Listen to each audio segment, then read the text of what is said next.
Rodrigo Alvarez, o que você separou para a gente falar? Joana, eu queria trazer para você, para o Felipe, para o ouvinte, uma questão que eu acho que é fundamental, mas começar com uma pergunta. O que seria de nós se a gente não tivesse mais memória de um dia para o outro? Se de repente a nossa memória parasse de funcionar? Vocês já pensaram sobre isso? Seria uma pane total, a gente não funciona, a gente não lembra do passado, a gente não é capaz nem de pensar no que vai dizer. O mundo está correndo o risco de viver uma crise, já está vivendo uma crise de memória, e o mundo está correndo o risco de ficar sem memória. E aí, o que é essa memória? É memória de computador. Os nossos computadores estão correndo seríssimo risco de ficar sem memória. Tem duas questões importantíssimas.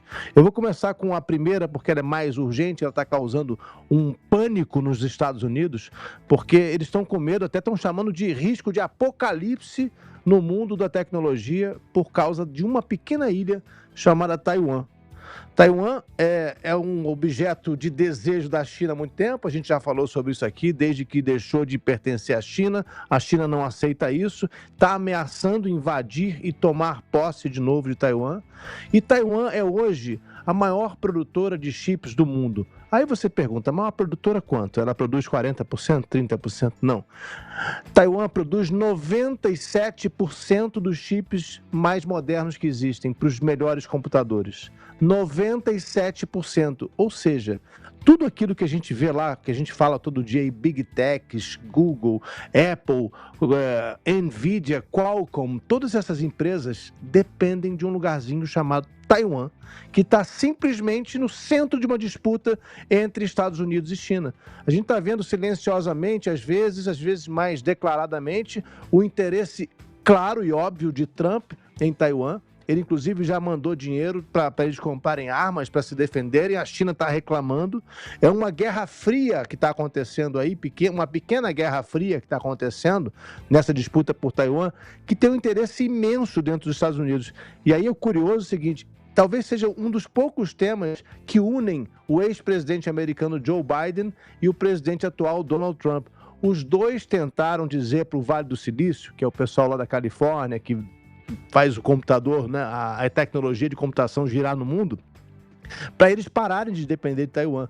O Joe Biden já vinha tentando nacionalizar essa indústria há muito tempo, dando incentivo aqui, incentivo ali.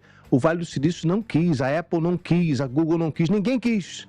E agora o mundo está correndo o risco de a China, de repente, bloquear Taiwan e os Estados Unidos ficarem sem chip. Esse é um probleminha só.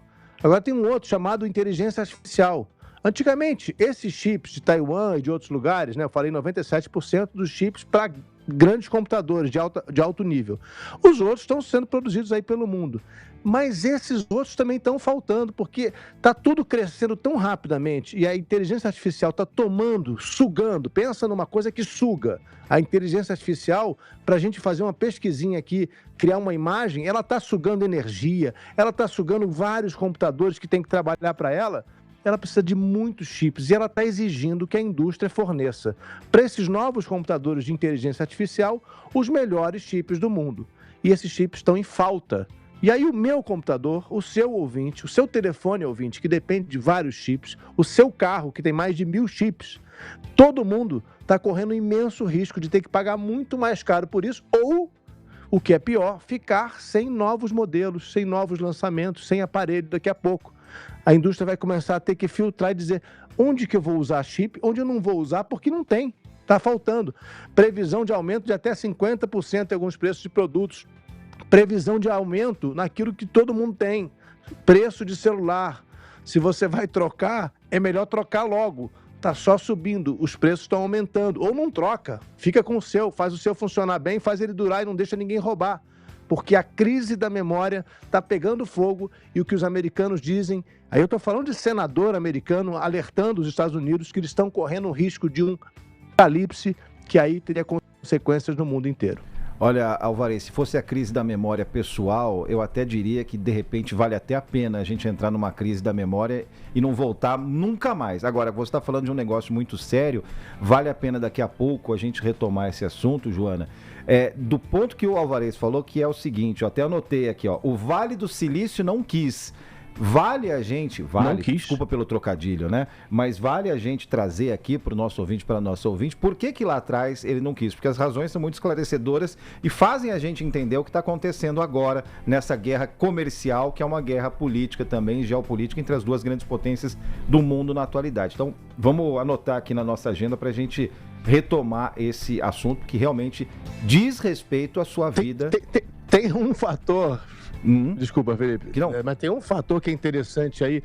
Eu comecei a cobrir o Vale do Silício ainda quando a Google tinha 200 funcionários. Eu estive lá na sede da Google, entrevistei os fundadores, o Larry Page e o Sergey Brin, em 1999, tá? Estavam começando.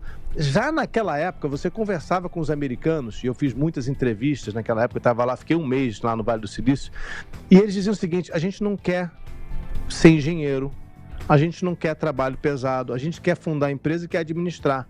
Então, o que aconteceu? Os americanos começaram a terceirizar tudo. Eles começaram a mandar tudo para fora. E essa produção industrial que a gente está vendo está lá em Taiwan, eles foram deixando de querer fazer porque era muito mais rentável você criar uma empresa, um aplicativo, que a gente chama hoje, na época não tinha esse nome. Você criar um site, criar um mecanismo de busca. Então, eles foram abandonando isso e foram achando tudo bem. Lá a mão de obra é mais barata, é melhor. A gente compra, vem tudo lá, o que a gente quer, eles fazem lá. Aí chega aqui, agora tá aí, essa dependência toda. Essa é uma das chaves da questão.